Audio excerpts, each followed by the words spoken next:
तो टॉपिक आपका है तापमान और लवणता।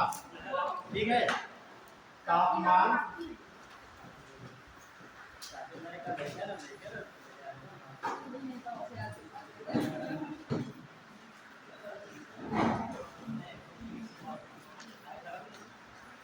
तापमान और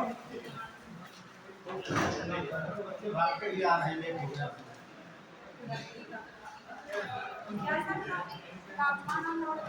ये पूरा करा देंगे, बड़ा बढ़िया बना रखा है ये वाला। हाँ, तापमान और लवणता। इसके पहले एक बता रहा था, कुछ लोग छूट गया था। ये ट्रेड वेरी के ऊपर नोट करवा देते हैं, जो सवाल पूछे आते हैं। आ रही दो बजे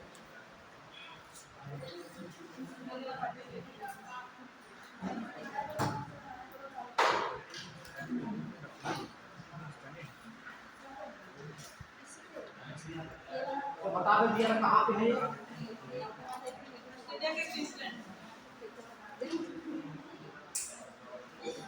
पता लगे 2-3 दिन के दिखाते आपको।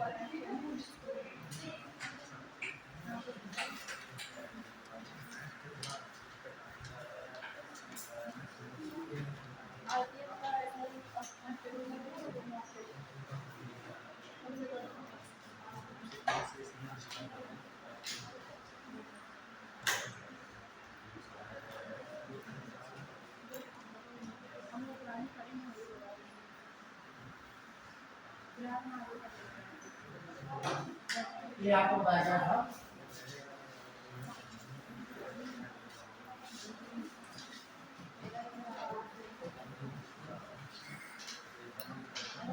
ग्रेट बैरियर रीफ, ठीक है, ये भी उच्च अवस्था का एक भाग है। पहले हम बताता है इसकी लोकेशन। लोकेशन कहाँ देख रहे हैं हम? ऑस्ट्रेलिया के, ठीक है। ये देखिए, ये इधर आपका नॉर्थ है, ये आपका ईस्ट है। ऑस्ट्रेलिया के उत्तर पूर्व में स्थित है। ये सब पूछा था कहाँ है? ऑस्ट्रेलिया के नॉर्थ। लेकिन यहाँ समानांतर इसके है एक राज्य है क्वींसलैंड। कौन सा?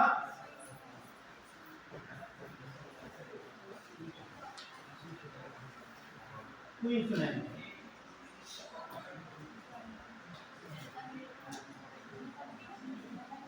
नोट कर लीजिए।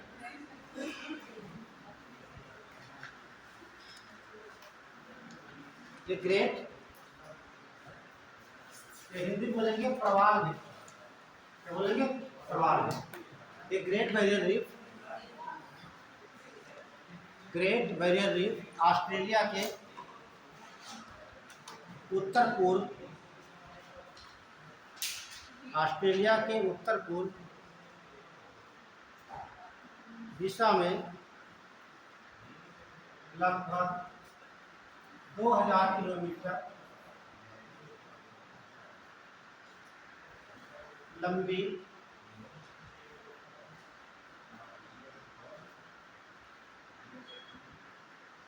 मूंगे की चट्टान है। दिशा में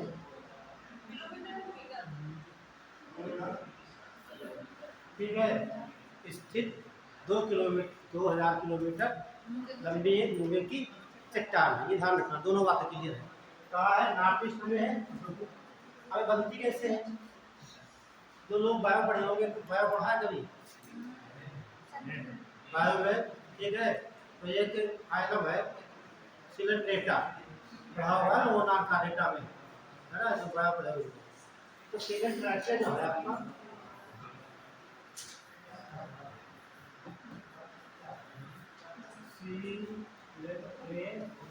डेटा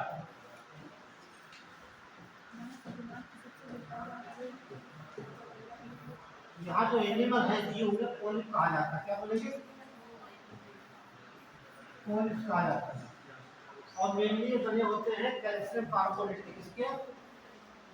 कैल्शियम कार्बोनेट के।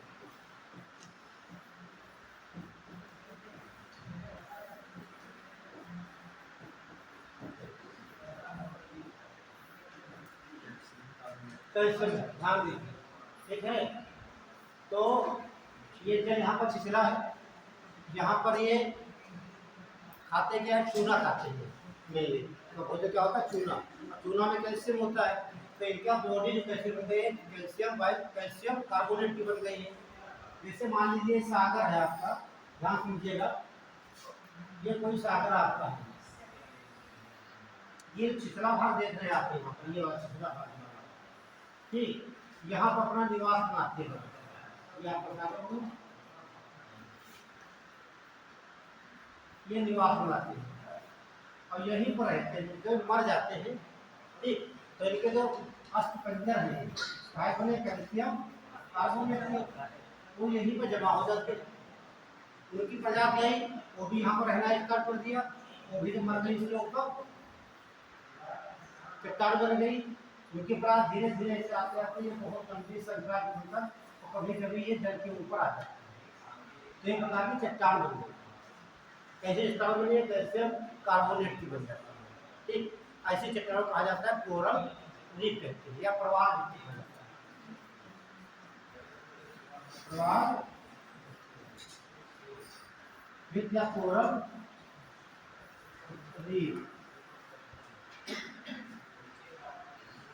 तो यहाँ पर ये सब जमा हो गई, और ये विश्व की सबसे लंबी चट्टान है।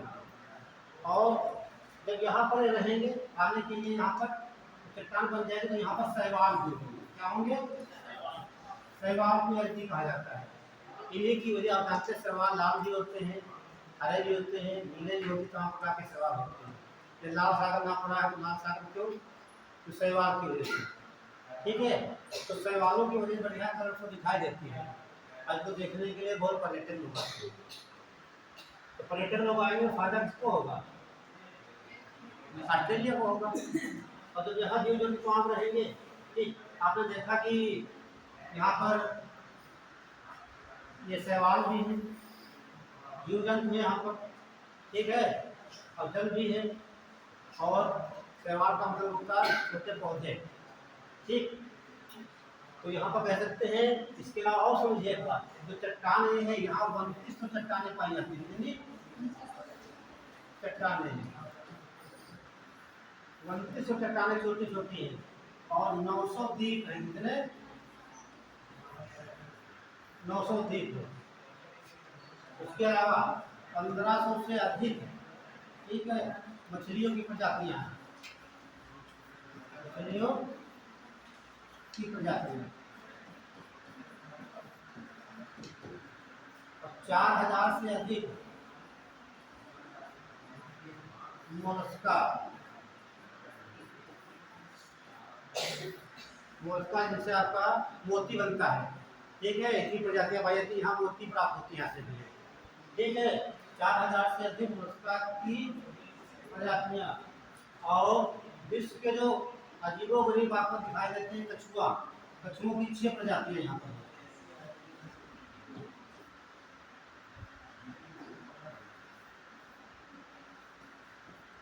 कितनी 6 प्रजातियां हैं। सांपों के विभिन्न प्रकार के जीव यहाँ निवास करते हैं, आपको बताया जा चुका है। जो ऐसा स्थान जहाँ पर तमाम प्रकार के जीव जंतु निवास करते हो, उसे क्या कहते हैं, जैव विविधता क्षेत्र कहा जाता है। तो आपने अभी तक पढ़ा होगा, भूमध्य रेखा के आसपास सबसे ज़्यादा जैव विविधता पाई जाती है, और सबसे ज़्यादा पाई जाती है आपके ब्राजील में, लेकिन यहाँ पर भी जैव विविधता पाई जाती है। यहाँ एक बात हो गया। अब देखिए, जब यहाँ पर जीव भी हैं, पौधे भी दिखाई देंगे, दूर तरीके का जंगल जैसा है। ध्यान दीजिए, जब तालाब किनारे जाते हैं तो छोटे छोटे पौधे लगे होते हैं पानी के अंदर, ऊपर से आप कैसे दिखाई देते हैं, हरे हरे, तो जंगल कहते हैं, इसीलिए इसे कहा जाता है वर्षावन भी कहा जाता है। तो पूछा गया, वर्षावन किसे कहेंगे, ग्रेट बैरियर रीफ को, एक बात हो गई। दूसरी बात हो गई, जैव विविधता बहुत ज़्यादा पाई जाती है यहाँ पर, जैव बहुत ज़्यादा मात्रा में पाई जाती है। तीसरी बात सबसे ये पानी के अंदर का एक गार्डन है, बगीचा है, जिसे अंडर गार्डन,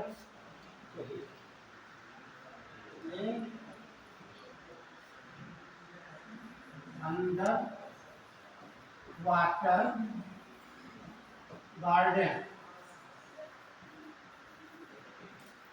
पानी के अंदर का बगीचा भी कहा जाता है।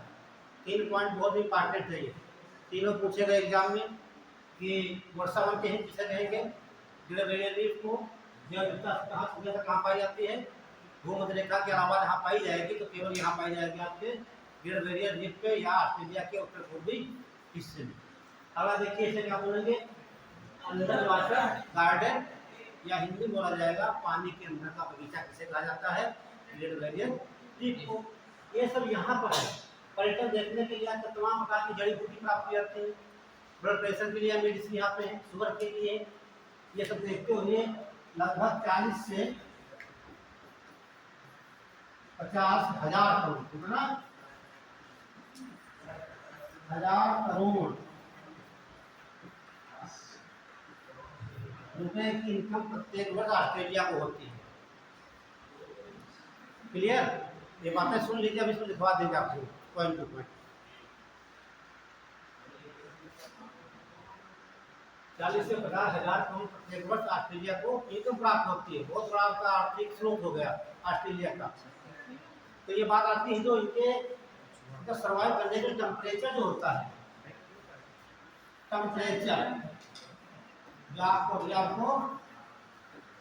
बताना, टेम्परेचर जो होता है 21 से 29 डिग्री सेल्सियस होता है। समझना हमारी बात। वैसे हमें जीवन कितना टेम्परेचर होना चाहिए, हमें जीवन रहने के लिए कितना टेम्परेचर होना चाहिए बॉडी का, 37 सेंटीग्रेड के आसपास रहना चाहिए। ज़्यादा होगा तभी सर्वाइव नहीं कर पाएंगे, हम पर भी हम सर्वाइव नहीं कर पाते हैं। देखिए जब दिसंबर जनवरी आता है कितनी समस्या उत्पन्न होती है ना। क्या ऐसे बुरा जीवन रह सकते हैं आप? नहीं। क्या मई जैसे मई जून में जो गर्मियाँ होती है क्या ऐसे रह सकते हैं आप? नहीं रह सकते हैं। उसके लिए जितने जीव जंतु हैं पेड़ पौधे उनके लिए ऑप्टिमल टेम्परेचर होता है, वो उसी में सर्वाइव कर सकते हैं। तो कहने का मतलब हमारा है जहाँ पर पृथ्वी पर ये तापमान होगा वहाँ पर ये सर्वाइव करेंगे। अब देखिए क्वेश्चन कितने बनते हैं यहाँ से, ये आपकी अर्थ हो गई, समझने की कोशिश करिए, क्वेश्चन बनाइए, ठीक है। तो पृथ्वी पर कहाँ पाए जाएंगे, ये आपकी जरूरी हो गई। और ये तो देखिए ये 23 डिग्री नॉर्थ, ये 23 डिग्री साउथ। इसे क्या बोलते हैं, कर्क रेखा आ जाता है। इसे मकर रेखा कहते हैं, भूमध्य रेखा कहते हैं। मैंने बहुत बार बताया आपको, कर्क रेखा मकर रेखा के बीच का स्थान जो होता है उससे ट्रॉपिकल रीजन कहा जाता है। ट्रॉपिकल बेल्ट क्या कह सकते हैं, उष्णकटिबंधीय क्षेत्र कहा जाता है। तो यहाँ का टेम्परेचर कितना होता है, 27 डिग्री सेल्सियस होता है, इसी में आ जाता है। ठीक, जब पूछा जाता है विश्व में सबसे ज़्यादा पोलर नेट कहाँ बनेगी, तो ध्यान रखना जो आपकी ये लाइन है 30 डिग्री नॉर्थ से लगाकर 30 डिग्री साउथ ये है। लेकिन आप जब जाएंगे ध्रुवों पे इसका फॉर्मेशन होगा नहीं होगा, या टेम्परेचर कम है, यहाँ सर्वाइव नहीं कर पाएंगे ये। तो ये कह सकते हैं हम। तो भूमध्य रेखा से क्रॉस की ओर जाएंगे तो कोरल की मात्रा घट जाती है, घटती जाती नहीं है, यहाँ पर शून्य हो जाएगा, घट जाती है, घट जाती कहीं पर रुक जाएगी, यहाँ पर नहीं रुकते, ठीक, घटती जाती नहीं, घट जाती। ठीक है, ध्यान रखना आपको। ये पॉइंट हो गई। विश्व स्तर देख सकते हैं, इसमें भारत दिया जाएगा आपका। तो भारत में लक्षद्वीप कैसा बना हुआ है, लक्षद्वीप का फॉर्मेशन इसी प्रकार से हुआ।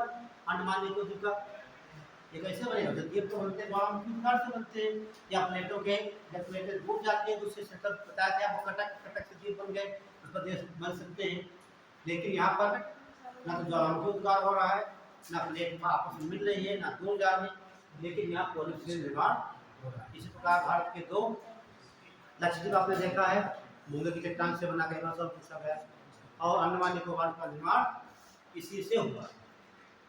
तमाम बातें मैंने आपको बताई, ठीक है। तो ये देखिए इसके बाद एक मैप वो आप देख सकते हैं, यहाँ पर जो है कोरल का है, कोरल मैप में देखिए आप, ये देखने के लिए आप पीछे जाएंगे, देखिए जो आपको एड्रेस दी हुई है, तरीका बताया आपको कैसे जानेंगे वहाँ। जब उसको खोलते सबसे पहले इंडियन छोटे से मैप मिलेंगे, उसके बाद आपको मिलेगा एशिया, फिर मिलता है यूरोप, फिर आपको मिलेगा north America, south America, Africa, last में मिलता है आपको ऑस्ट्रेलिया। ऑस्ट्रेलिया 15 दिन पीछे जाइए, आगे भी आपको मिल जाएगा। एक फिजिकल होगा, एक पर पोलिटिकल होगा, लगवा दे यहाँ पे, ठीक है, लगा देते हैं। तो वहाँ देखेंगे तो ये कहाँ बना है, ऑस्ट्रेलिया और कोरल सागर के मध्य में। लेकिन ये तो दीवार में बनकर तैयार हो गई, इसके बीच का भाग जो इसे क्या बोलेंगे, तो इसे कहा था लेगून। आपने लेगून जिले पढ़ा होगा, है ना, पढ़ा होगा, फिर बताएगा कि आपको लेगून जिले क्या होते हैं। तो इतनी बातें समझ में आ गई है, कोई क्वेश्चन बन रहा है तो आप लोग पूछ सकते हैं। 1 मिनट का समय है, उसके बाद हम दिखाना स्टार्ट करते हैं।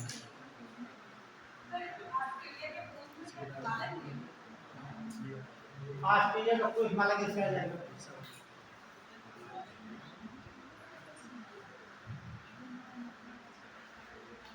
नहीं आएगा। और क्वेश्चन कोई सर कोई भारत के पास तो कोल विद्या प्रसिद्ध है, इसका नाम कोई सर आप बता रहे थे क्या? तो फिर आप जैसे कि ये ऑस्ट्रेलिया के पास है ग्रेट बैरियर रोल, ऐसे कोई भारत के पास है? सुन लीजिए, जैसे एक बात देखिए, ये मान लेते हैं आपका सागर, कोई भी सागर है ना, तो द्वीप कहाँ मिलते हैं आपको, सागरों में, है ना। तो मान लीजिए आपका सागर,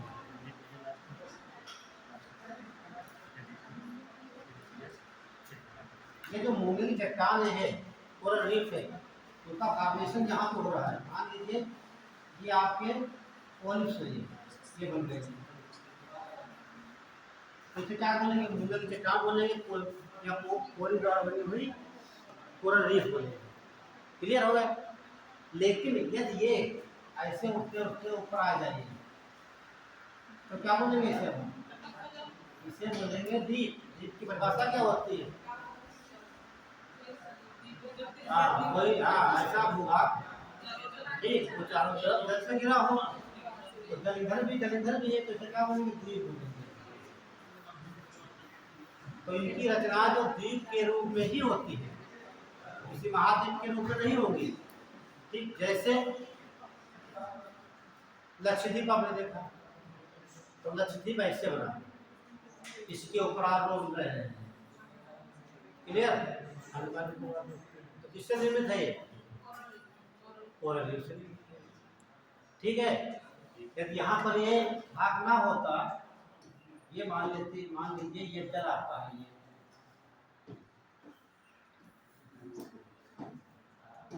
ये जल यहाँ तक भरा होता, तो इसे द्वीप कहते हैं क्या, द्वीप नहीं कहते, ये कहते हैं कोरल रीफ है, जो कि अरब सागर में है, वो भारत के क्षेत्र के अंदर आता है, इसके बारे में पढ़ते हैं, है ना। लेकिन अब क्योंकि ये द्वीप बन चुका है, ये तो द्वीप किसी के देश के अंदर में होगा, और यहाँ पर रहने वाले भी हमारे अपने होंगे, है ना। क्लियर हुआ आपका। तो चलिए कुछ पॉइंट नोट करा देते हैं आप लोग। लास्ट में क्या लिखा था आप लोगों ने, दिखाई दीजिए ना। हाँ, टेम्परेचर। अगला पॉइंट लिखिए, कोरल हिंदी बोलेंगे प्रवाह, भित्ति माने क्या होता है, दीवार, प्रवाह भित्ति कहते हैं। और जब आप पढ़ते होंगे सेल में, तो सेल वाल पढ़ते हैं, वाल मीन्स हाँ, या कोशिका भित्ति कहते हैं, तो वही वाल दीवार, तो इसे हम प्रवाल दीवार भी कह सकते हैं, और प्रवाल भित्ति भी कह सकते हैं, पूरा भित्ति भी कह सकते हैं। ठीक, देखिए विश्व में प्रवाल भित्ति, विश्व में प्रवाल भित्ति का निर्माण 30 डिग्री उत्तरी अक्षांश से 30 डिग्री उत्तरी अक्षांश से लेकर 30 डिग्री दक्षिणी अक्षांश के मध्य होता है।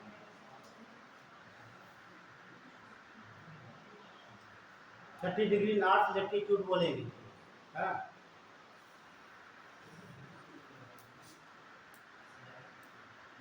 अगला पॉइंट लिखिए, प्रवाल भित्ति का निर्माण पोलिप्स ये लिखा है,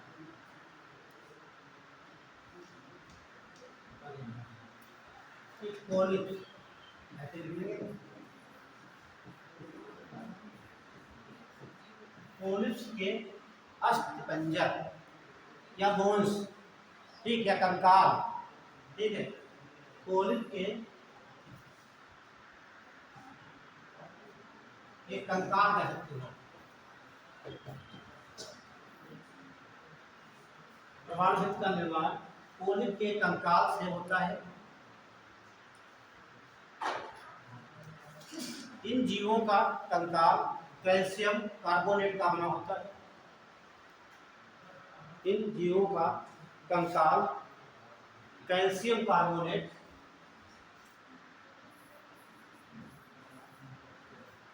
से बना होता है।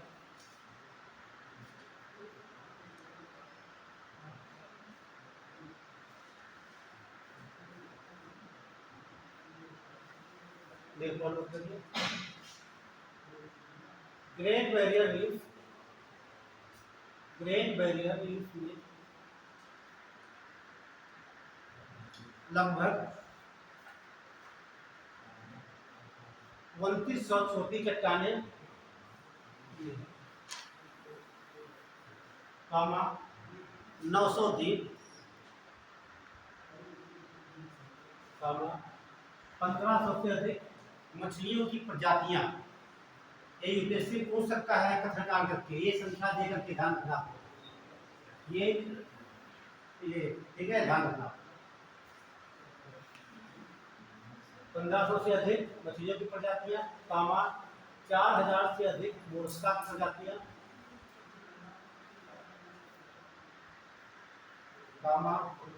6 कछुओं की प्रजातियां यहाँ पर निवास करती हैं। यहाँ पर निवास करती हैं।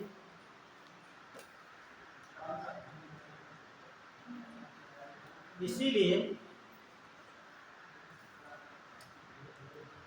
Great barrier reef, great barrier reef जैव विविधता का केंद्र बना हुआ है। इसीलिए ग्रेट, देखिए इसे ग्रेट बैरियर भी वैसे लिख सकते आप लोग, GBR, आप ये बना लिया हो, है ना, GBR, बाकी क्या बोला, हाँ, इसीलिए ग्रेट बैरियर रीफ जैव विविधता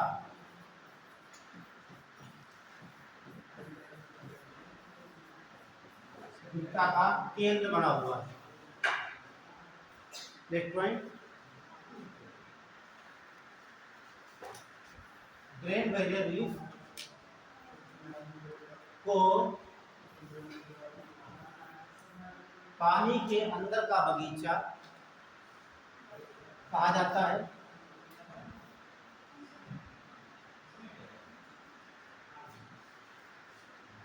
या यूपीएससी से ऐसे पूछ सकता सीधे, अंडर वाटर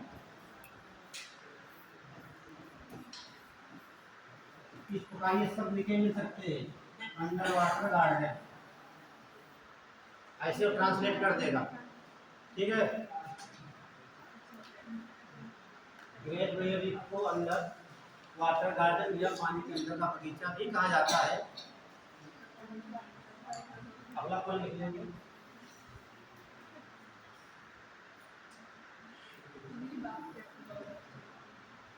और इसे क्या बोलते हैं, नेक्स्ट पॉइंट लिख लेंगे, ग्रेट बैरियर रीफ को वर्षा वन भी कहा जाता है। वर्षा वन,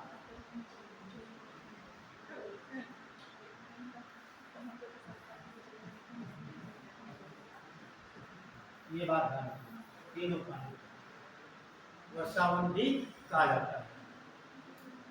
अब बात है, इतना सब होने के बाद क्या इसको शांत रहेगा, है ना? तो शांत नहीं रहेगा, वो चाहेगा कि इसे अपनी स्मृति में शामिल कर लिया जाए, हम संरक्षण करें इसका, है ना? क्योंकि ये नष्ट होने के कगार पे है। ग्लोबल वार्मिंग बढ़ेगी, तापमान बढ़ेगा, तो इकोलॉजी नष्ट हो जाएंगे। ठीक है, तो उसको हमने 1981 में इसे अपनी सूची में शामिल कर लिया। नोट करिएगा, यूनेस्को ने 1981 में ग्रेट बैरियर रीफ को विश्व धरोहर सूची में सम्मिलित कर दिया।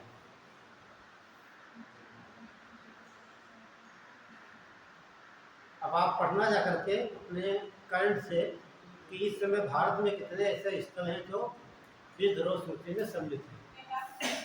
43 है ना, एक नया ऐड हो गया है। हाँ ठीक, ये सब करंट से साथ जुड़ते रहिए आप लोग, या करंट भूगोल पढ़ाएंगे तो आपको हम बता देंगे। ये बात हो गई। और उसके बाद ये कहा गया है कि ये 2050 तक ये समाप्त हो जाएगी। समाप्त क्यों हो जाएगी?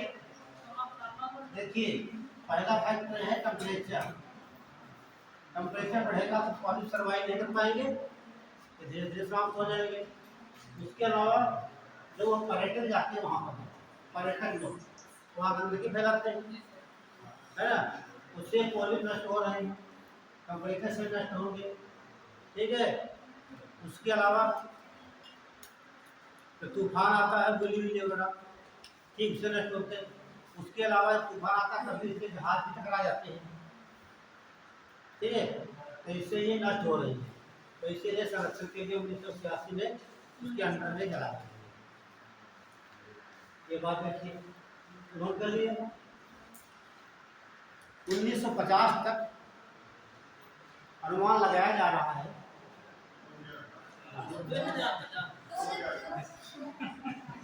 हाँ 2000 इसे आ जाएगा। 2050 तक अनुमान लगाया जा रहा है कि ग्रेट बैरियर रीफ नष्ट हो जाएगी। आइए ऐसे पूछेगा कथन का अलग करके। ठीक है, अनुमानता 2050 तक ग्रेट बैरियर रीफ समाप्त होने की संभावना है। तो ये पूछेगा वो, या समय नहीं देगा, आने वाले समय में इसके समाप्त होने की संभावना है। ठीक है, संरक्षण नहीं किया गया तो समाप्त हो जाएगा। उसके अलावा इतने जीव आप पढ़े, एक जीव और यहीं पर रीफ पे पाया जाता है, जो ये आपकी ये यहाँ पर क्षेत्र में, उसका नाम देखिए। सवाल ये पूछा गया, आई समझ गया, तीसरी दूसरा पूछा गया। एक द्वीप है, उसका नाम है डुगोंग। डुगोंग एक एनिमल है, तो ये इसी क्षेत्र में पाया जाता है। हाँ, उसका एक नाम और है, बोलते सी काऊ। सी मीन्स क्या होता है?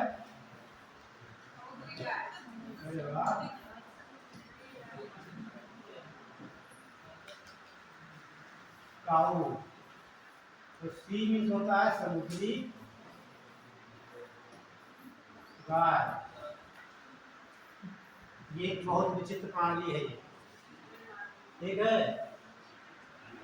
और ये भी समाप्त होने के हैं, मतलब ये इंडेंजर्ड में आ गया है।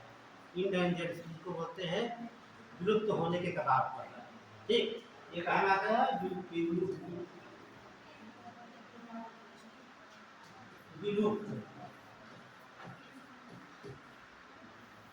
विलुप्त प्रजातियां है। ठीक है, जैसे प्रजाति कोई विलुप्त होने वाली होती है तो उसके कहा रखा जाता है, रेड डाटा होता है। ध्यान रखना, जब कोई भी उसकी, ध्यान सुनिए आप लोग, जब कोई विश्व की प्रजाति हो, या जंतु हो सकता है, या पेड़ पौधे हो सकते हैं, कुछ भी हो सकता है। ठीक है, या और भी आप जैसे प्रजातियां हो सकती जो समाप्त होने कगार पे होता है उसे विलुप्त प्रजाति कहा जाता है। और ये संस्था है IUCN, इसके द्वारा एक बुक तैयार की जाती है रेड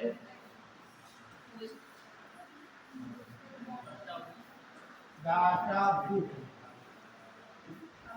और उस एनिमल का नाम इसी में लिख दिया जाता है। क्या बोलेंगे? रेड डाटा या लाल पन्नों वाली पुस्तक ऐसे भी कह सकते हैं, लेकिन ये ध्यान रखना है रेड डाटा बुक कहा जाता है। तो कौन बना किसके अंदर में है? IUCN के अंदर में। ठीक, और इसमें क्या लिखा जाता है? वो एनिमल का या जंतु का नाम लिखा जाता है जो विलुप्त होने के कगार पर है। तो कगार पे होते उनके लिए भाई 28 मई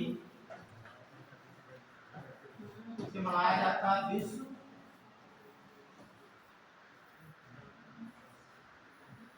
डूगोंग दिवस। ये सब बातें आपकी कॉपी में नोट होना चाहिए। चलिए लाइन दिखा देते हैं सब, ठीक है। तो और ये जो गाय है शाकाहारी होगी मांसाहारी होगी? अरे ये समुद्री जीव है, समझ लीजिए। समुद्र के अंदर क्या खाने को मिलता है?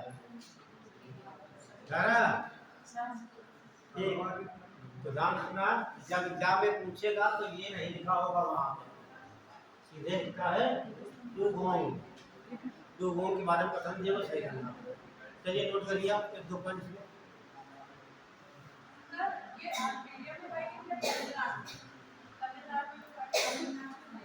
देखिए ये समुद्र में रहती है, तो कहीं भी हो सकती है, जहाँ ज्यादा मात्रा में देखी जाती है, ठीक है, तो वहाँ ज्यादा विस्तार रहता है उनका। अब वहाँ तमिलनाडु में क्या वही कहीं भी देखी जा सकती है, लेकिन यहाँ पर कहीं तक पाए। हाँ, ये संरक्षित क्षेत्र है, ठीक है, तो बहुत कम देखी जाती है, इसीलिए इंडिविजुअल सूची में रख दिया। नोट कर लीजिए डूगोंग।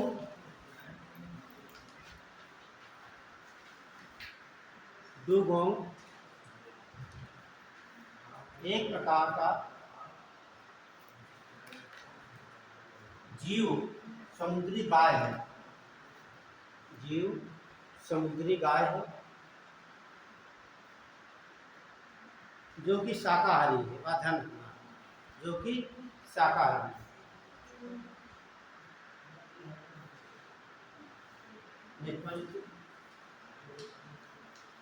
यह जीव विलुप्त होने के कगार पर है, यह जीव विलुप्त होने के कगार पर है।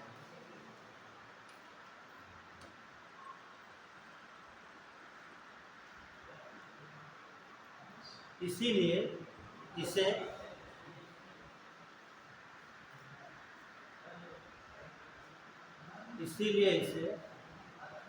IUCN की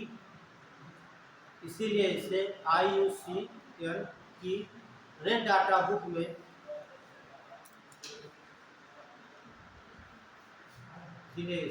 IUCN की रेड डाटा बुक में दर्ज कर दिया गया है। लास्ट में लिख लेना 28 मई।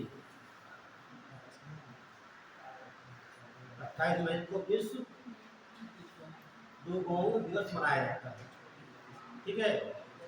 ये सवाल जब आएगा कथन काउंटी के पूछेगा आपसे, ठीक है। तो सारी बातें इसकी हो गई।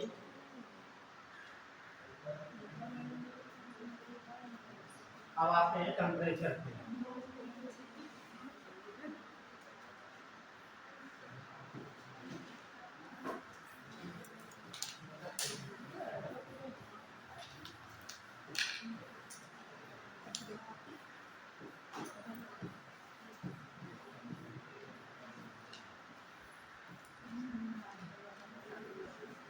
तापमान संबंधी 100 बनते हैं, हालांकि पीसीएस में नहीं आई, इसमें 100 पूछे जाते हैं। ठीक है।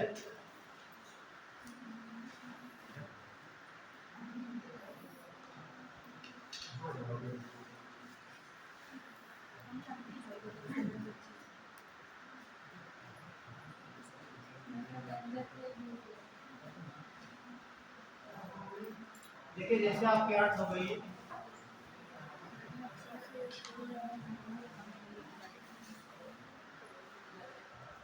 अब बात है तापमान की। तो बताइए तापमान ज्यादा किधर होगा, उत्तरी गोलार्ध में कि दक्षिणी गोलार्ध में? क्यों?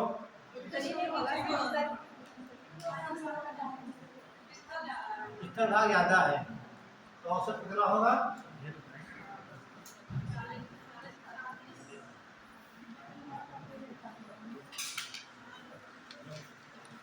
90 डिग्री सेल्सियस। तापमान की बात कर रहे हैं, वो कल जल की बात कर रहे थे, है ना। यहाँ औसत तापमान कितना होगा?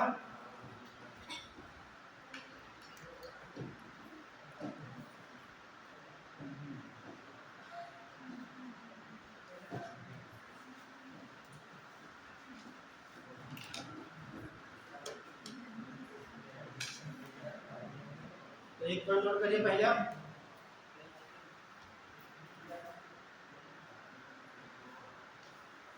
कारण समझते आप लोग हैं? देखिए जब तक कारण नहीं समझोगे तब तक बेसिक क्लियर नहीं होगा, है ना। आप रट लिया यहाँ ज्यादा होगा, क्यों ज्यादा होगा? स्थल भाग ज्यादा है, इसकी वजह से यहाँ पर तापमान ज्यादा। नोट करिए। देखिए दक्षिणी गोलार्ध की अपेक्षा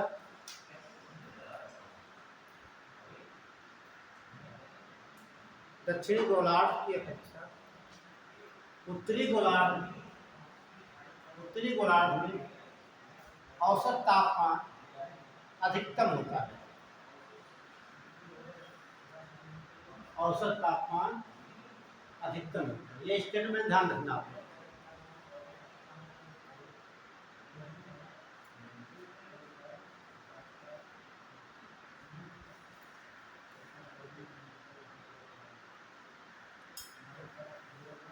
एक बात ये हो गया। दूसरी देखेंगे, यहाँ पर तो स्थल भाग है, भाग का दिखा देता है।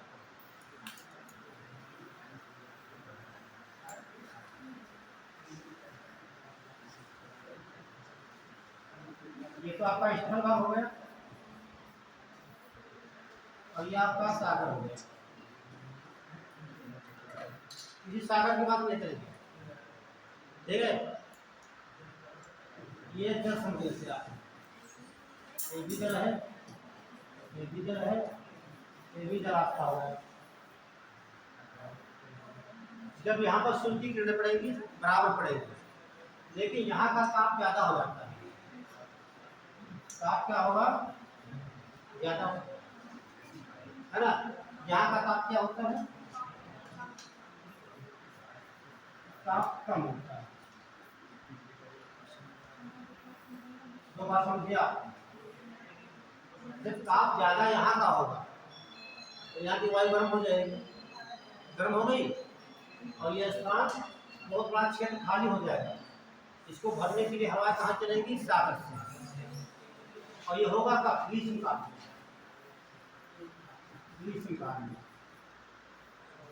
जैसे इसमें चल रहा है आपका गर्मी जल नहीं है, सूर्य कहाँ इस समय है?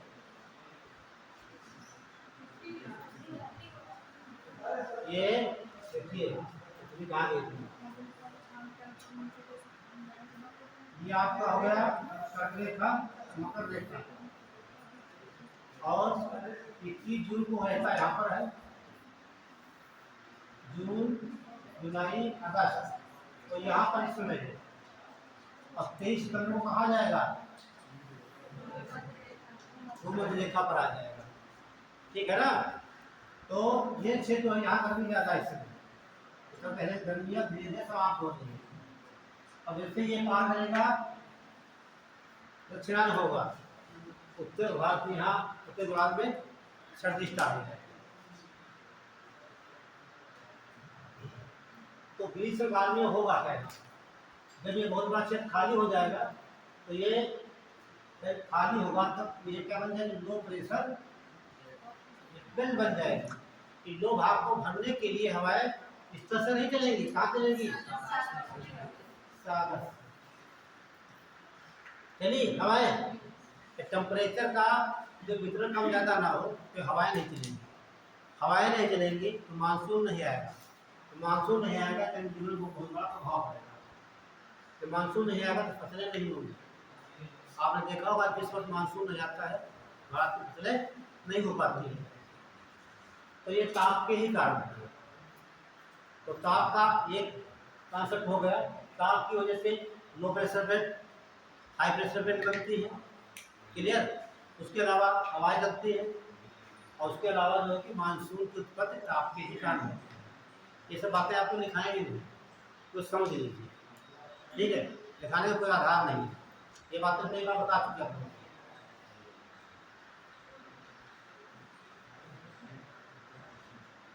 यहाँ तक क्लियर।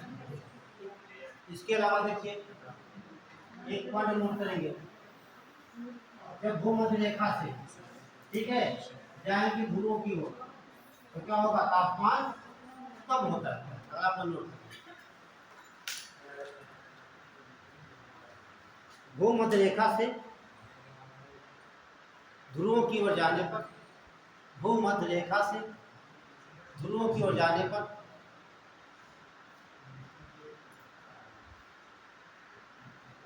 तापमान कम होता जाता है, तापमान कम होता जाता है। और इसके विपरीत आपको नोट नहीं करना, ठीक। जब इधर जा रहे हैं तापमान क्या हो रहा है, घट रहा है ना, ऊपर नीचे नहीं कहते कभी, हाँ ऐसे कहेंगे ध्रुव को, ठीक। अब यहाँ बोर्ड ऊपर नीचे नहीं आते, भूगोल की भाषा में बोलेंगे, ये बोलेंगे उत्तरी गोलार्ध, ये दक्षिणी गोलार्ध, ध्रुवों से आगे घूम रेखा जो तापमान बढ़ता जाएगा, तो क्या बोले हो सकता है।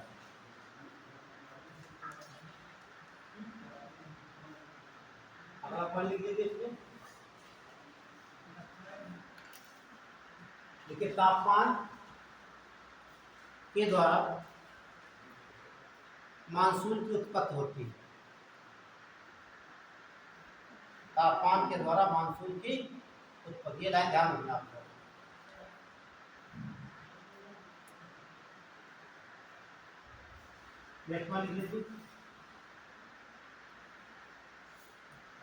ग्रीष्म काल में पौने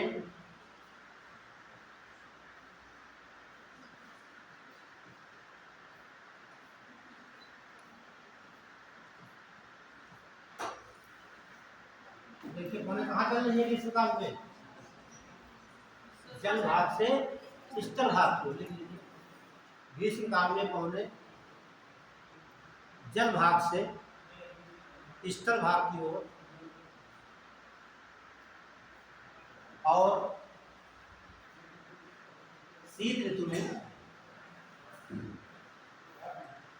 और शीत ऋतु में पौने स्थल भाग से जल भाग की ओर चलती रहती है।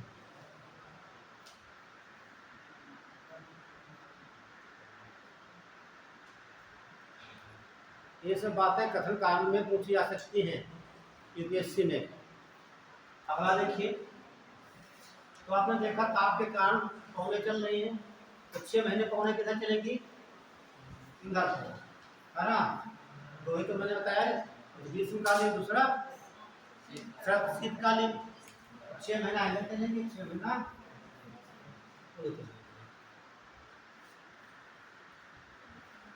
ये आपका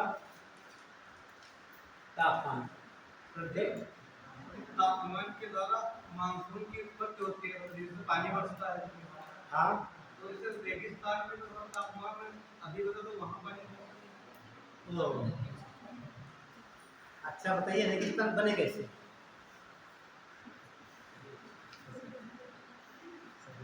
बता दो, कोई बात कह दो तो दिमाग में चल रहा। वहाँ पर जैसे भाई रेगिस्तान किससे कहेंगे? माटी जहाँ बिल्कुल सूखी है नहीं, यहाँ पर सूखी माटी है तो क्या रेगिस्तान कहेंगे हम? वहाँ वर्षा नहीं, वहाँ पर नहीं ना होते हैं। आप सही आ रहे हैं, बताइए रेगिस्तान किससे कहेंगे? मतलब जहाँ पे तापमान 25 से कम होगा।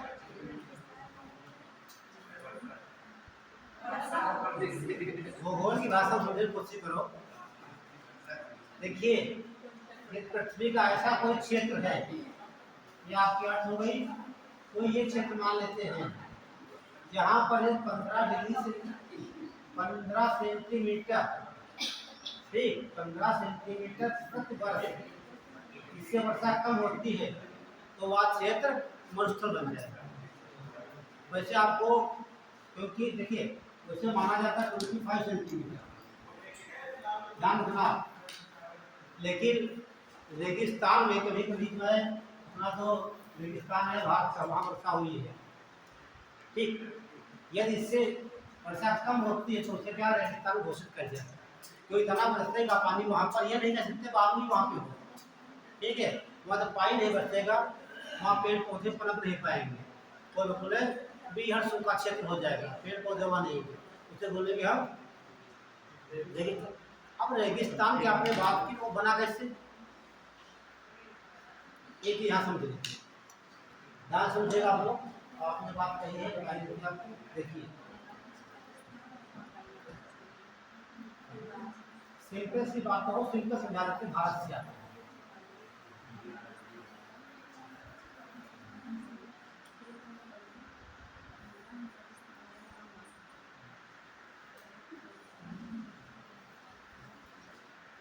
देखिए, जब भारत को देखते हैं, यहाँ पर कौन श्रेणी है,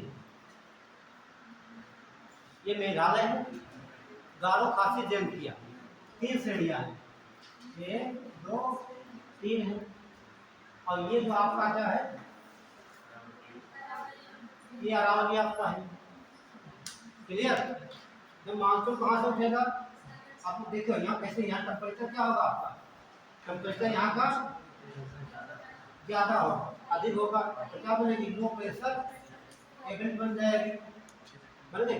इसको भरने के लिए हवा कहाँ चलेगी, सागर से, तो सागर से हवा कहाँ चलेगी, तो सागर के ऊपर जो हवा है कैसे होगी, इसमें जलवाष्प होगी, तो इधर जाएंगी सीधे यहाँ टकराएंगी जाकर के, ये तो बंगाल की खाड़ी आपकी हो गई, और दूसरा ये अरब सागर यहाँ टकराएगी, क्लियर। अब ये अरावली ना होती तो ये इधर निकल जाती, अब यहाँ मुड़ जाती, काटते हैं, और यहाँ जानते हैं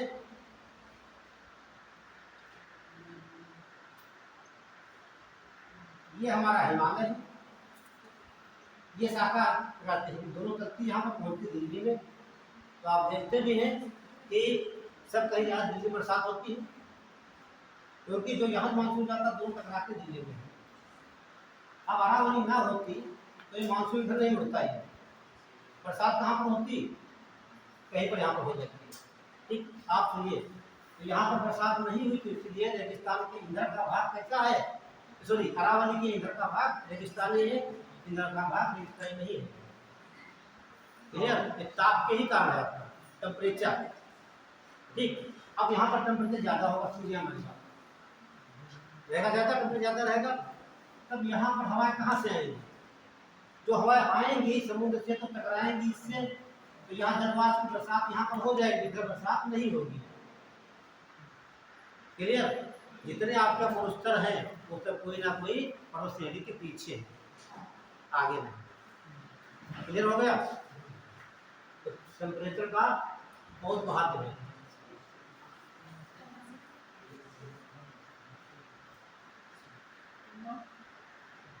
तो क्या बताने वाले चाहूँगे, नहीं तो भटका देते हो। हाँ, मानसून की बात है, ठीक है। तो मानसून आने में तापमान का बहुत बड़ा अहम रोल है, ठीक है। टेम्परेचर का वितरण बराबर होगा तो हवाएं नहीं चलेंगी, मानसून नहीं आएगा, ठीक।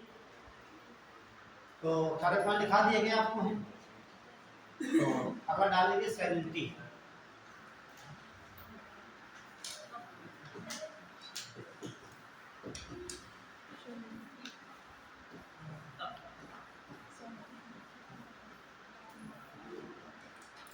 लवणता। तो पहले देखिए लवणता हम मापेंगे कैसे, है ना। एक हम कहते हैं कि जैसे चीनी लाना हुआ तो क्या कहते हो, केजी में ले आओ। दूध लाना हुआ तो लीटर में ले आओ, है ना, कहते हो। अब आलू लाना क्या बोलेंगे, ये नहीं बोल भाई 1 लीटर आलू लेकर आओ। उसी प्रकार जितनी वस्तुएं हैं उनको मापने के लिए इकाइयां अलग अलग होती हैं। तो लवणता मापने की इकाई अलग होती है। तो लिख लीजिए लवणता का मापन, मेजरमेंट ऑफ सैलिनिटी। सागरों की लवणता हम कैसे मापेंगे, तो ये समझिए मापन। तो मापन उसका ये होता है, ठीक है। बनाइए प्रतिशत, नीचे नीचे 2 जीरो बना दीजिए, ऊपर 1 जीरो, ऐसे लिखते हैं। इसका मतलब क्या होता है, परसेंटेज होता है। लेकिन मैंने यहाँ जीरो लगा दिया एक, तो ये कुछ और हो गया, ये प्रतिशत नहीं रहा। अब मान लीजिए आपके पास एक पात्र है, इसमें 1000 मिलीलीटर सागरी जल है। क्या है, सागरी जल है, समुद्र का जल है। जल कितना आपने निकाला है, 1000 मिलीलीटर। क्या बोलते हैं, 1 लीटर कहते हैं। अब इसमें देखा जाएगा तो आपका जल ये है, इसमें लवण कितने हैं, क्या लवण कितने, लवण हम मान लेते हैं इसमें 35 ग्राम मिलते हैं। क्या मिलते हैं, 35 ग्राम। तो यहाँ क्या लिखेंगे,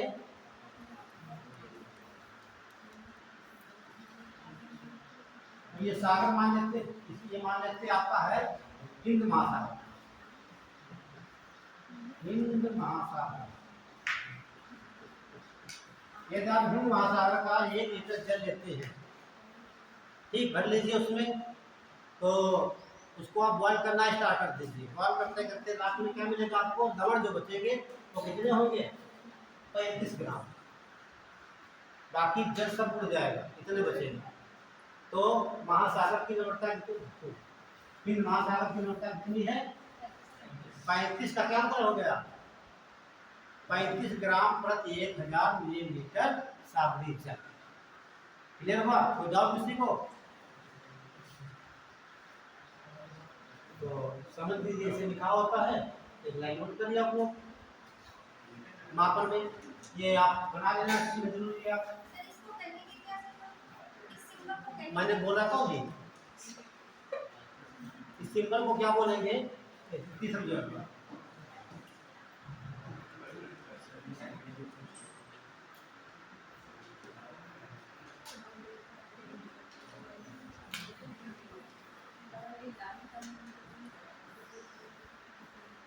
इसको हम क्या बोलेंगे, ठीक, इसको बोलेंगे कोई सागरी जल है, जल कितना है 1000 मिलीलीटर, या कह सकते 1 लीटर, 1 लीटर जल में, ठीक, 35 ग्राम लवण हो, ठीक है। उसे कहा जाएगा वेक्टर। नोट कर ले, बात क्लियर हुई। तो ऐसे माप सकते हैं।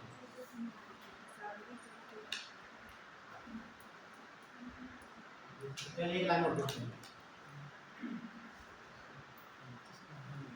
इसका अर्थ होता है क्या, ये बात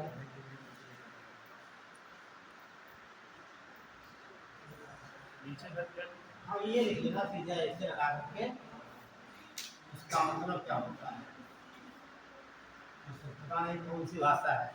देखिए 1000 मिलीलीटर, इसी क्या लिखना, 1000 मिलीलीटर सागरी जल में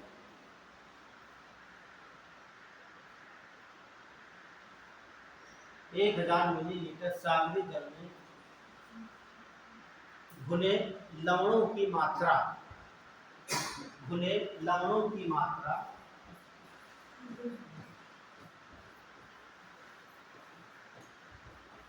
में ग्राम में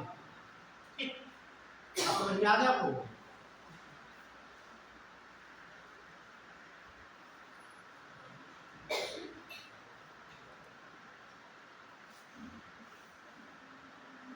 तो ये सब यहाँ लिखा है लवण, है ना? तो लवण को हिंदी बोलेंगे साल। इसके बाद ध्यान करें, क्या बोलेंगे? साल। जो नमक खाते हो घर पे आप लोग, ठीक, शुद्ध सब लवण कहा जाता है। तो ये कहते हैं नमक ले आओ, है ना? तो वही, तो अब देखिए कि तमाम प्रकार के लवण होते हैं समुद्र में। तो ये तमाम प्रकार के तत्व होते हैं, लेकिन मुख्य रूप से 7 ही होते हैं। कितने? लिखिए आप, देखिए महासागर की लवणता में 27 प्रकार के तत्व होते हैं। तो किसे 27 प्रकार के तत्व होते हैं, लेकिन इनमें से केवल 7 खनिज ही मुख्य होते हैं। 7 खनिज ही मुख्य होते हैं।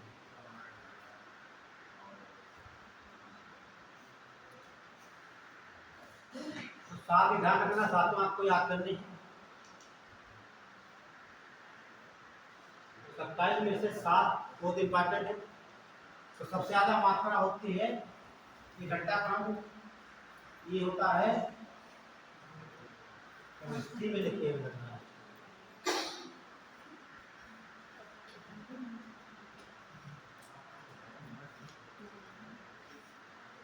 देखिए केमिस्ट्री में NaCl कहा जाता है और उसे सोडियम क्लोराइड बोलेंगे, ठीक। तो पहले लिखते हैं NaCl, क्या बोलेंगे? सोडियम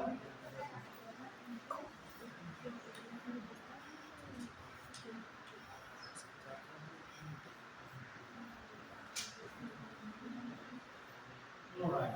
सबसे ज्यादा मात्रा इसकी 34-77%।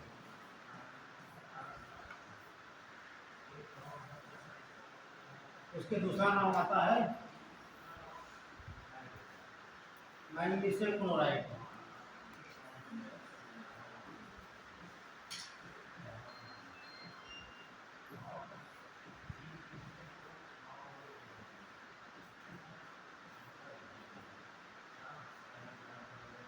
तीन पर मैग्नीशियम सल्फेट, मैग्नीशियम सल्फेट।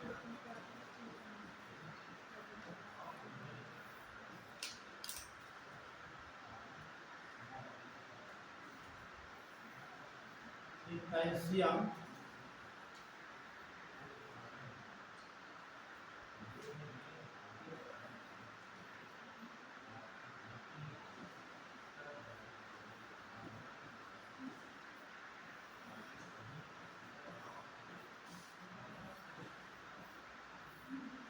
फिर आपका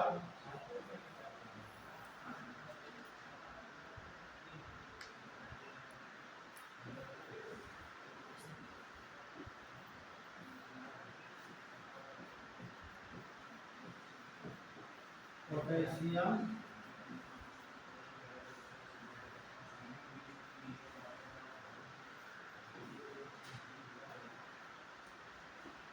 पोटेशियम सल्फेट।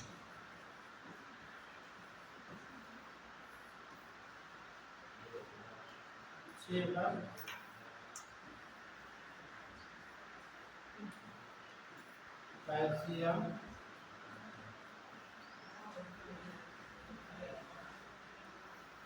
कार्बोनेट,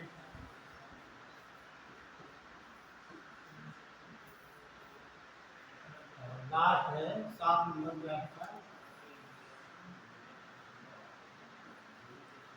मैग्नीशियम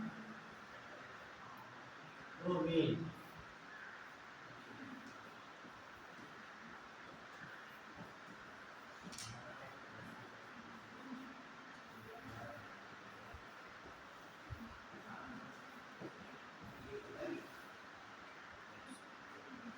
ठीक है, ये ध्यान रखना आप।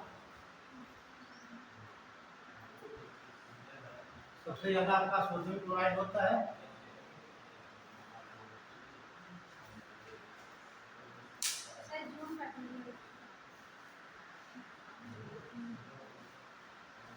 कोई भी लिख लो, हिंदी वाला आया, क्योंकि एनसीईआरटी में भी दे रखा है। ठीक, एनसीईआरटी में ये भी दे रखा है, जो मैंने ये लिखा है ये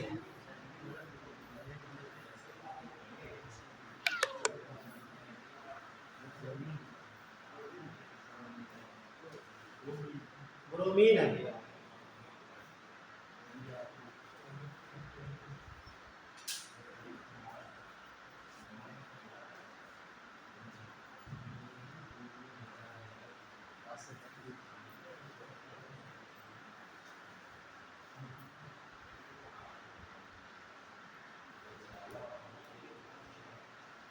हो गया?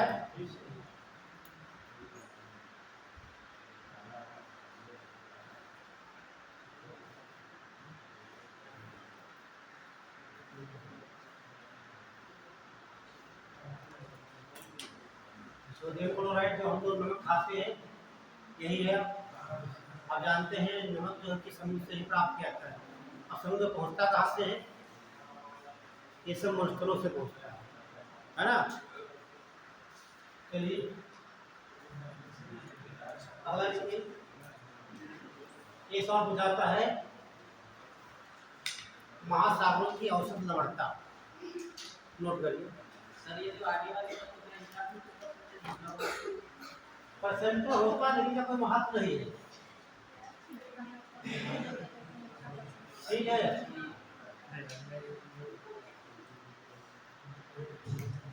सबसे कम इसका होगा 0.20%। ठीक है, सबसे कम इसी का 0.20%।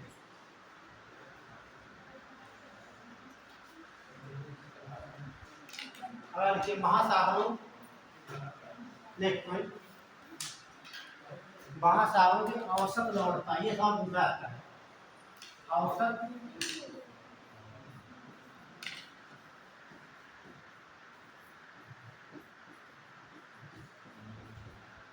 लवणता कितनी है? या ऐसे मिलता है, इसके अलावा एक और ऑप्शन होता है 33 से।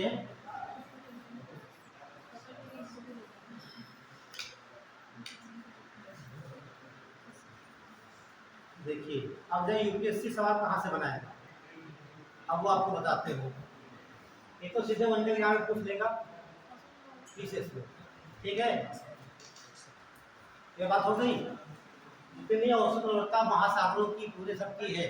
ठीक, इतनी इतनी हिंद महासागर की है, आगे लिख सकते हो, मैंने यहाँ पर सीधे आपको दिया था। ठीक है, इतना हिंद महासागर ये है 35 ग्राम प्रति 1000 मिलीलीटर सागरी जल। ठीक है, अब देखिए ये आपका मैप हो गया।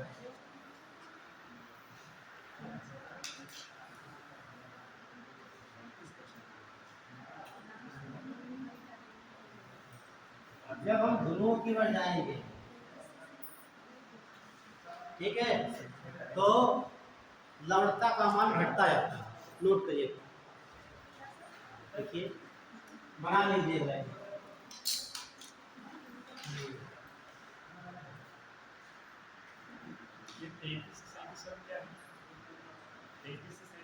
देखो आप ध्यान से बात सुनते नहीं, मैं बताते हैं। मैंने बताया था ये औसत है, ये नहीं मिलता है। दोनों बातें एनसीईआरटी में लिखी हुई है, ये है या फिर ये औसत। हाँ, हम सब बातें कुछ बातें बोल देते हैं। ठीक, मेरी बात को ध्यान से सुना है ना। सारी सब बातें आपकी कापियों में लिखा सकते हैं ना। चलिए ठीक है, जैसे कहते हैं कि क्या हड्डी दुर्घटना घटी, कहावत है। जैसे आपका मन थोड़ा डाइवर्ट हुआ है ना, चले गए उधर, आपने देखा ये क्या है, पता नहीं, पूछोगे सर ये क्या है, अक्सर हो जाता है। चलिए समझिए, ये सब हो जाता है। तो यहाँ पर निम्न अक्षांश है, यहाँ पर क्या है, निम्न अक्षांश, निम्न अक्षांश, यहाँ पर क्या है, उच्च अक्षांश।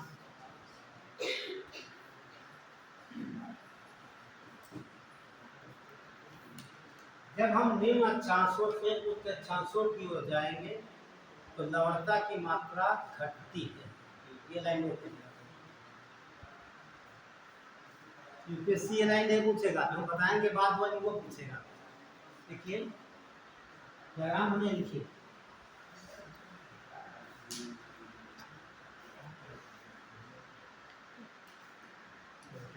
ये तो आपको पता चल जाएगा कि भैया जब यहाँ पर सागर है ही नहीं है, यहाँ पर भूभाग है ही नहीं, सब बर्फ है, तो आप लगा ही देंगे कॉमन सेंस लगा के। हो गया, लिखिए एक बार, निम्न अक्षांशों से, आप लोग निम्न समझ रहे हैं, क्योंकि जब लाइन खींचते यहाँ पे हम हैं, ये 0 है, फिर ये ऐसे बढ़ते,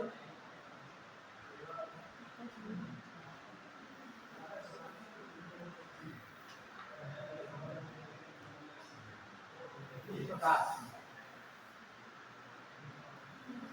अंत में यहाँ 90 हो जाता है, कटते ये 33, 40, 60 बड़ा है, ऐसे इधर भी आपका होता है। कहाँ पे भागोगे, 20, 30, 60, 90। तो जो निम्न अक्षांश है, निम्न से कहाँ जा रहे हैं, उच्च की ओर। निम्न अक्षांशों से उच्च अक्षांशों की ओर जाने पर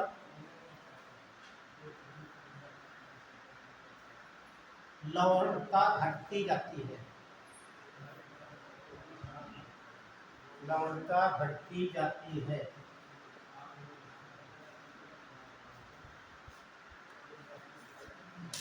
अब देखें यूपीएससी का सवाल, तो पूछेगा यही, लेकिन भाषा यही रहेगी, लेकिन ये जोड़ देगा, गहराई सब जोड़ देगा, सब आपके डाटा बदल जाएंगे। जैसे कितनी भी संख्या लिखी हो, कितनी बड़ी लिखी हो, डाटा कहीं गलती से लग गया, वही सब बेकार हो। तो वही यहाँ पर जब हम जाएंगे ध्रुव रेखा से ध्रुव की तरफ, या फिर निम्न अक्षांशों से जाएंगे उच्च अक्षांशों की ओर, तो लवणता घटती जाती है। लेकिन यदि गहराई पर देखा जाए, ठीक है, सुनिए, ये गहराई की तुलना करेंगे तो लवणता इधर बढ़ती जाती है। ठीक, ये पूछेगा सवाल, ठीक है। आप पे रहेगा जब हम जाएंगे ध्रुवों की ओर लवणता घटती है, तो यहाँ पर क्या आपके हैं, सब बर्फ है। आप जानते हैं बर्फ का पानी आता, बर्फ कैसे लवणीय नहीं है, स्वच्छ पीते हैं, आपको बताया भी 2% जो हिमालय में पूरा जल भरा हुआ है। लेकिन जब गहराई पर देखेंगे तो लवणता ऊपर जाकर क्या होगी, बढ़ेगी। यदि गहराई पर देखेंगे निम्न अक्षांशों से उच्च अक्षांशों की ओर जाने पर लवणता का मान बढ़ता है। ये आपको नोट करना यूपीएससी सिखा देता है। देखिए लिखिए, अक्षांशों की गहराई को देखते हुए, अक्षांशों की गहराई को देखते हुए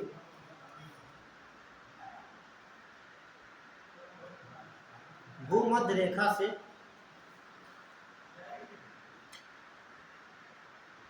ध्रुवों की ओर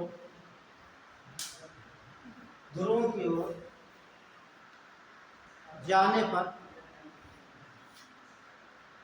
लवणता बढ़ जाती है।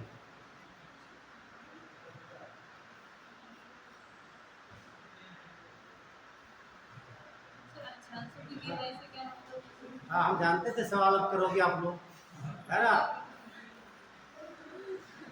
हम बोलने वाले थे तो आपने क्वेश्चन डाल दिया। सुन लीजिए, ये जो रेखाएं हैं अक्षांश क्या है, ये काल्पनिक रेखाएं हैं। ये पृथ्वी की सतह के ऊपर मानव के द्वारा खींची गई काल्पनिक, लेकिन ये कहाँ पृथ्वी की सतह पे।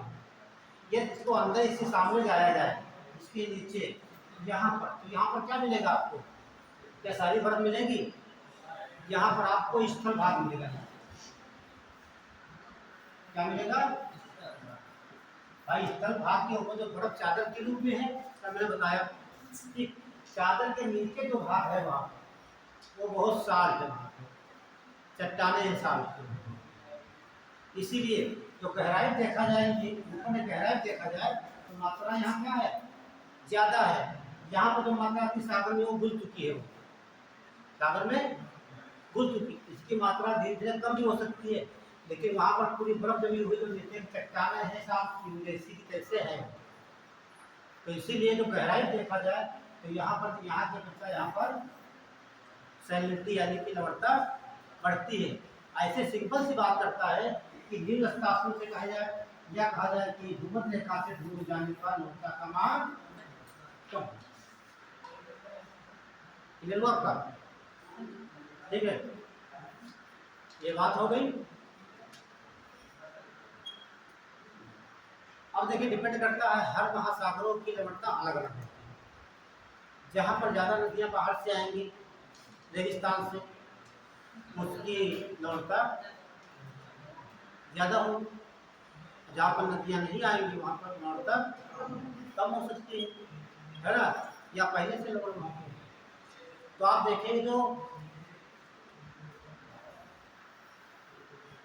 ठीक है, जो इधर सागर है यहाँ लवणता अधिक है, पश्चिम में सागर, ठीक, पूर्व में है तो यहाँ पर लवणता कम है।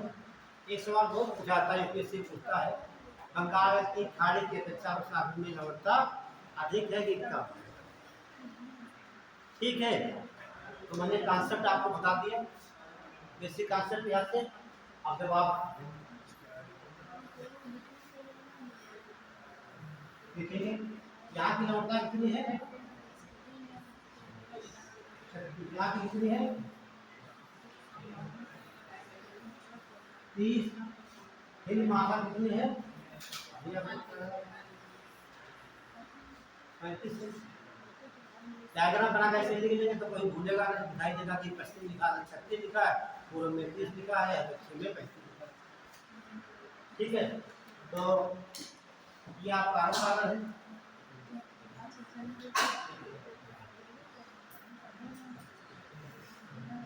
और ये आपका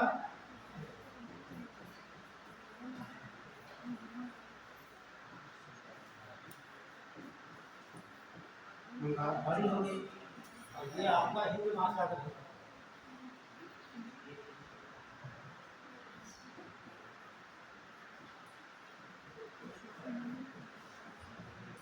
सब दक्षिणी गोलार्ध की अपेक्षा उत्तरी गोलार्ध में लौटता ज़्यादा होगी सर। गोलार्ध की मैंने क्या बताया? मैंने बताया जो इधर सागर है उनमें लवणता ज्यादा है। ठीक है, जैसे ये आपका भूभाग हो गया, कोई ये महाद्वीप आपका हो सकता है, इधर की अपेक्षा इधर कम। तो ये लाइन यहाँ पर नोट कर लीजिए आप।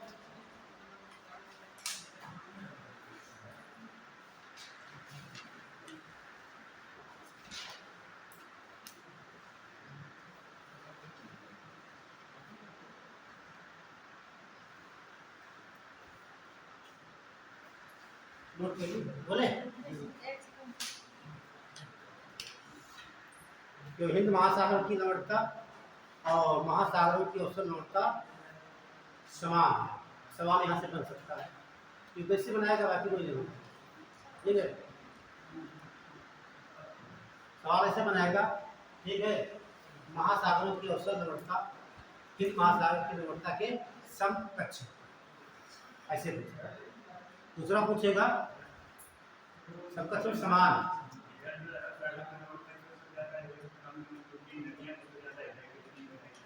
अब ये देखिए इधर नदियां जो आ रही कहाँ से आ रही, इधर कहाँ से आ रही है?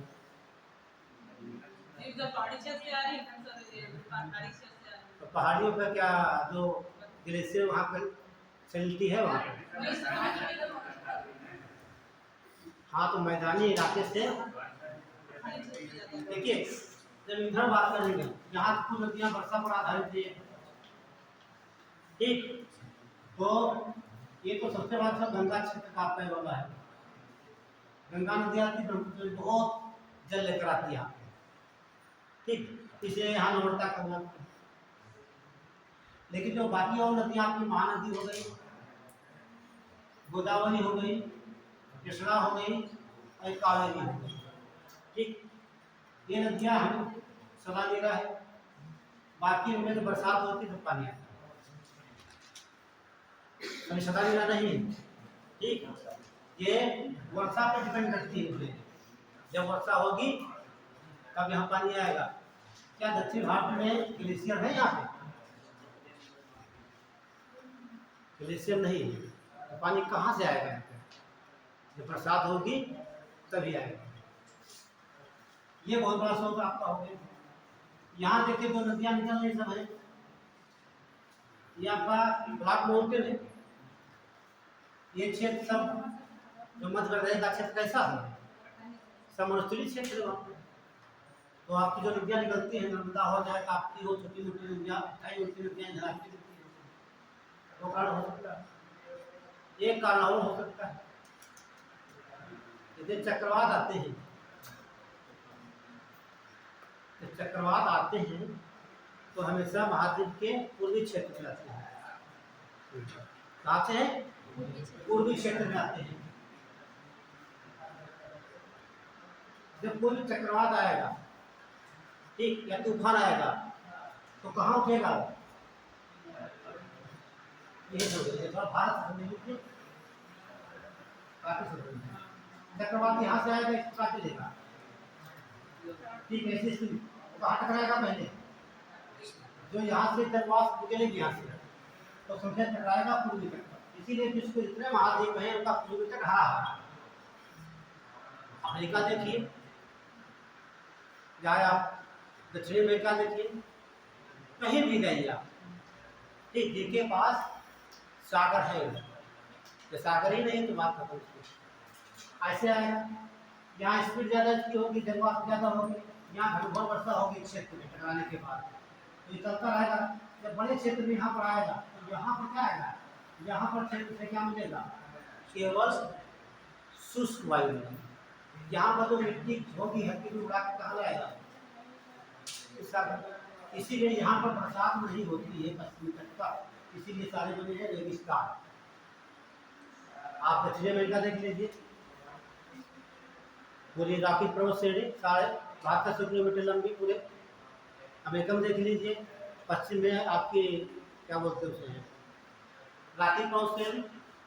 पूर्व में जो अपलेशियर है अमेरिका की, वो तो अवशिष्ट श्रेणी की बची है, वो तो बड़ी पर्वत था, उसकी तुलना हम भारत की अरावली पर्वत श्रेणी से कर सकते हैं। क्लियर?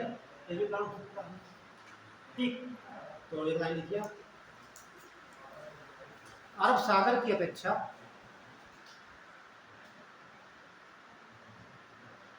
बंगाल की खाड़ी में लवणता कम पाई जाती है, ऐसे कथन पूछता है।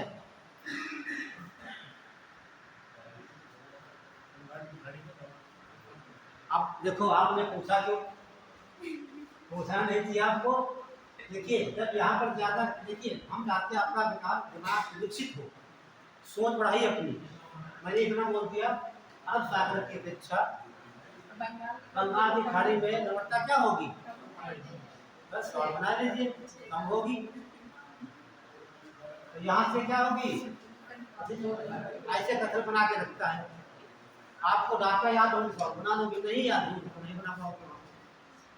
ठीक है, दिमाग बन गया होगा। इधर तो 30 लिखा, इधर 36 लिखा होगा। 36 ज़्यादा होता है, उधर तो होता है। अगला पॉइंट लिखिए। देखिए महासागरों की औसत लवणता, महासागरों की औसत लवणता हिंद महासागर की लवणता के समतुल्य है।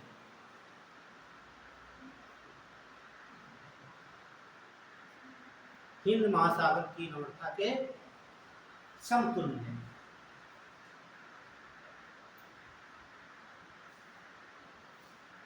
और जब सवाल यहाँ से बनेगा एक से लड़का समय दोनों की, ये आपको स्टेटमेंट इसी प्रकार, हाँ ये उल्टा कर सकता है, मैंने इधर से बताया वो इधर से पूछ सकता है, मैंने औसत लौटता बताया वो हिंद महासागर में स्टार्ट कर देगा, बात वही है।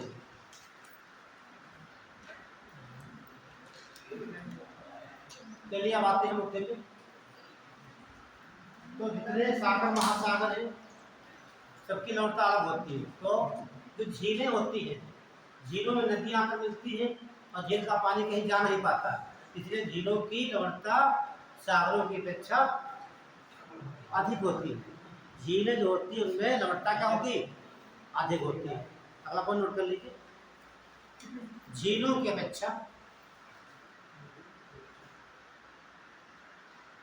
झीलों की अपेक्षा महासागरों की लवणता कम होती है। झीलों की अपेक्षा महासागरों की लवणता कम होती है। ये स्टेटमेंट ध्यान रखना बहुत इंपॉर्टेंट है। तो मैंने बोला कि झीलों की अपेक्षा महासागरों की लवणता कम होती है। तो कोई ऐसी झीलें होगी जहाँ पर लवणता सबसे ज्यादा पाई जाती होगी। अब वनडे एग्जाम पे आ जाइए आप लोग, जो देखो वनडे एग्जाम में से भाग लेने गया कि तो यहाँ लिख लीजिए। देखिए नंबर 1 महासागरों की औसत लवणता, नंबर 1 महासागरों की औसत लवणता, महासागरों की औसत लवणता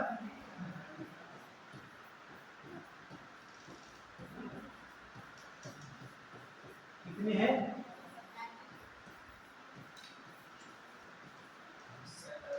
अगला अपन लिखेंगे विश्व में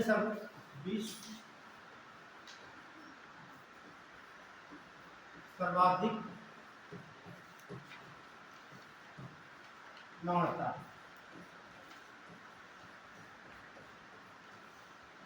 कहाँ पर हमने वाम झील,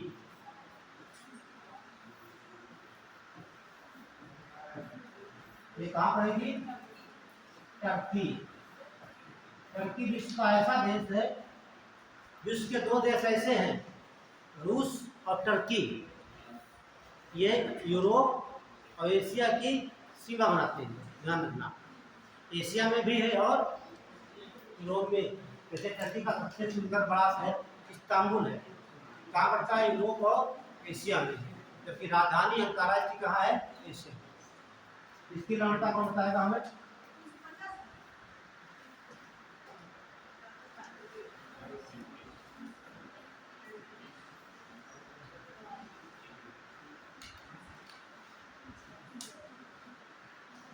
यदि मान लेते हैं 2 लोगों के आपस में लड़ाई हो जाए, क्या हो जाए, 330 लिखा है।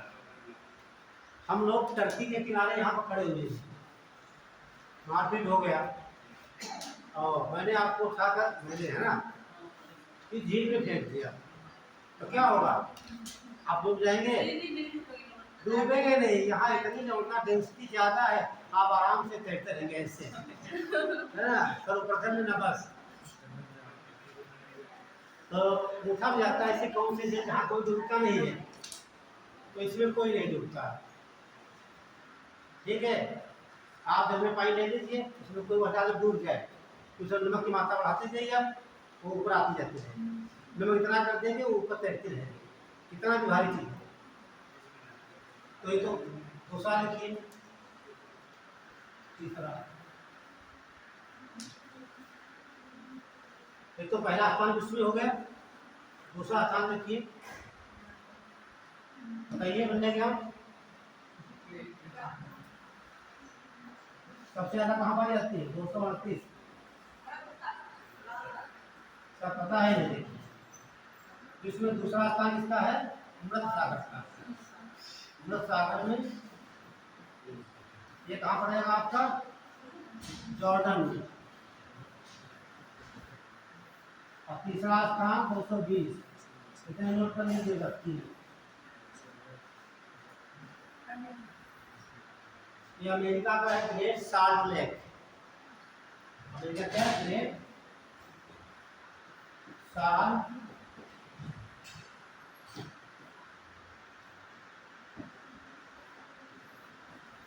Lake, USA.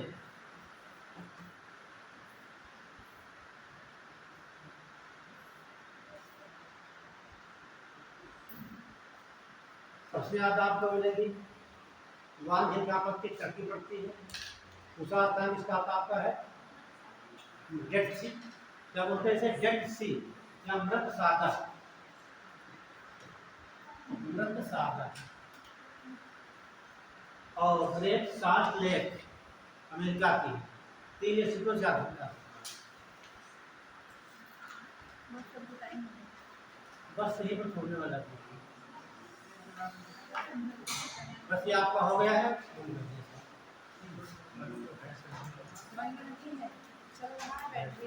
बंद कर दीजिए।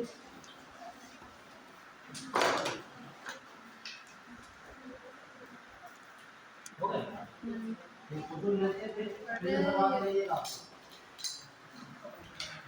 ये और चल नहीं शायद रहा है। एक सूचना है, छुट्टी है कई दिन है ना? हाँ, अब मंडे को आना। बढ़िया से इसमें करना, 3 दिन बाद का